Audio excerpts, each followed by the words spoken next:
Good morning, my awesome friends and followers of Suffolk's #1 YouTube channel, coming in your ears.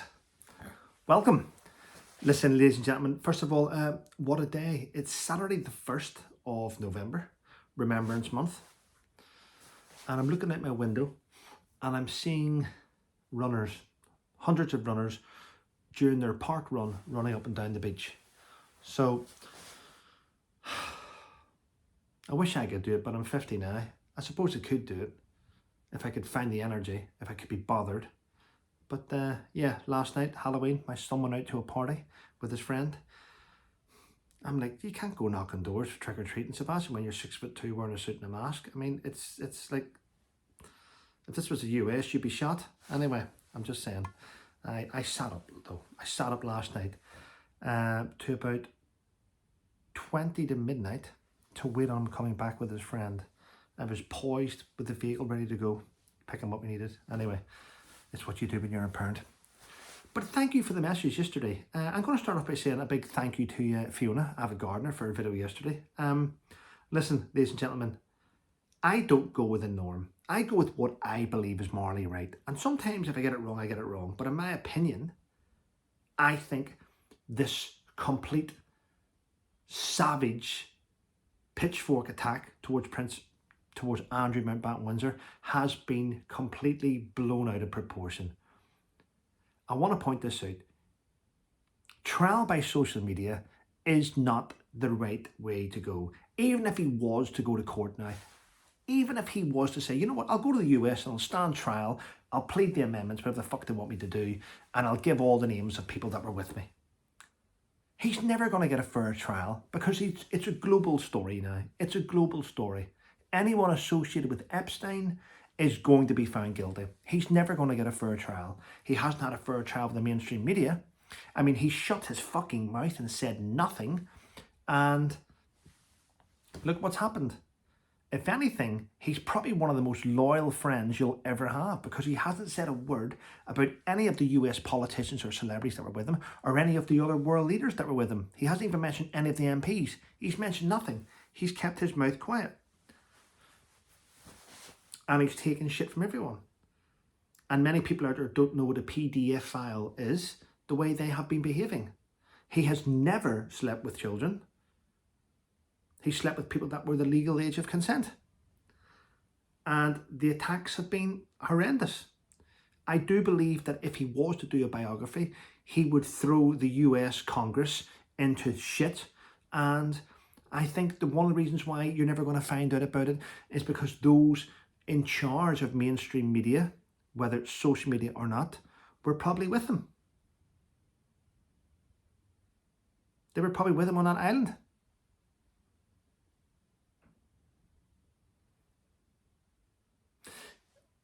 The people of Sandringham are now saying, we don't want him here, he's a horrible man. Well, fuck, I mean, honestly, let thou who fucking cast the first stone be without sin. Or words to that effect. We've all sinned. We've all made mistakes. The weird thing is, many of the people that go on social media, see the people that go on social media and are vile towards others. See, whenever you dig into those people, they're all fucked up individuals with shitty lives. And they project their shit onto other people because their lives are so sad and hollow. I've noticed it in YouTube. The YouTubers that are the most vile are the most fucking broken. The most broken people with no social skills that hide behind cameras, that don't interact with people. They're the ones that are the most vile, and usually the ones with the most to say. And the reason why they say loads of things on social media is because in real life, nobody wants to fucking speak to them. They're isolated in their own bubble. So when they get on social media, it's a free-for-all to get all the shit out because they haven't spoke to a single human being that day. So it looks like they know everything. They're full of shit. Full of shit.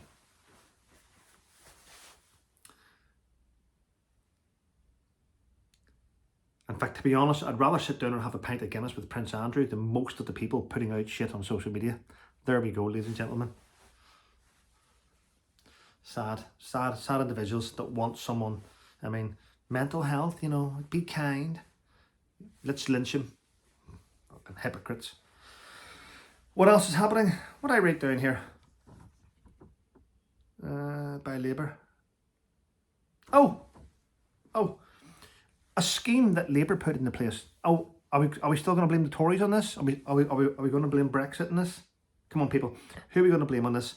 So a scheme put together by Labour Party called the SDS, Sierra Delta Sierra 40 scheme, which let over 30,000 prisoners out of prison early to free up spaces. I mean, the logic, this reminds me of COVID. You know, stand up, mask on, sit down, mask off. Stand up, mask on, sit down. Yeah, because diseases know that this, oh, fucking idiots, scientists, politicians. So a scheme that let out over 30,000 criminals to free up spaces for new criminals. Doesn't make sense. Why not build another prison? Anyway, it doesn't matter. Yeah, that scheme, a guy that was released the next day was arrested for murder. So they let out a guy to free up space and he killed someone. Now, ladies and gentlemen, if you are the family of that person that was killed, sue the government for millions. Bring them to their fucking knees. They're already there. They're already taking half a knee. The government's like this, taking half a knee at the minute for BLM, the other half for LGB. Bring them right down. Bring them right down to their knees for common sense. They're vile, the government. I honestly believe we have a sleeper. Go look at that up.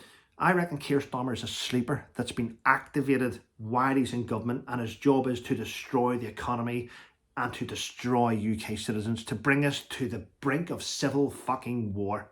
And I think that's what he's doing. He's doing a very good job of it though, isn't it? More runners going past. Wait till they get to 50. Anyway, it's just shame, isn't it? It's shame. What have I got here? I've got my little notes here, ladies and gentlemen, this morning. Oh, it was about Prince Andrew again. And I will always call him Prince Andrew, give a fuck what anyone tells. I don't like people telling me I'm a him, a her, a she, a they, a this. You're a fucking bloke.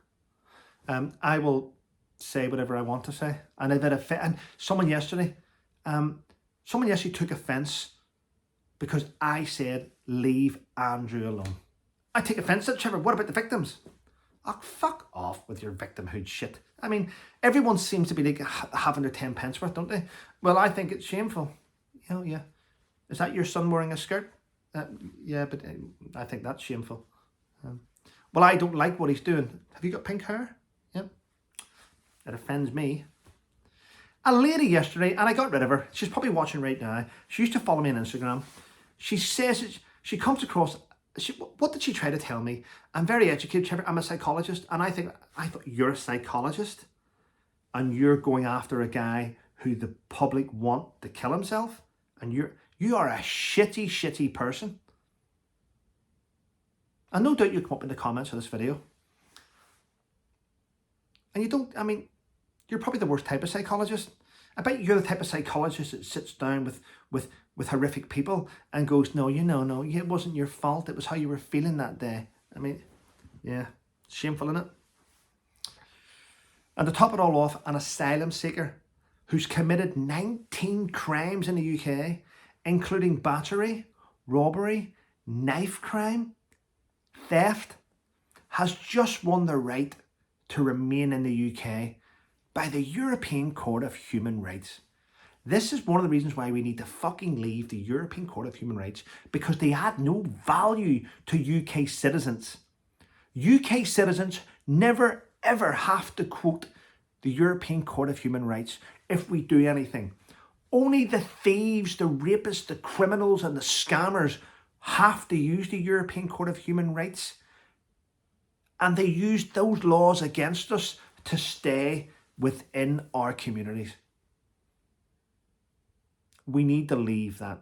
It's a terrible, terrible thing which protects thousands upon thousands of the most dangerous people that are now staying in the UK because they've had to use a human rights lawyer to stay here. Good people don't need human rights lawyers. Good people just need a lawyer. If you're using a human rights lawyer, it's because you are a cunt. Anyway, I'm going to shoot on. Thanks for watching. Thanks for sticking with the channel. If you haven't subscribed, why not? It's free.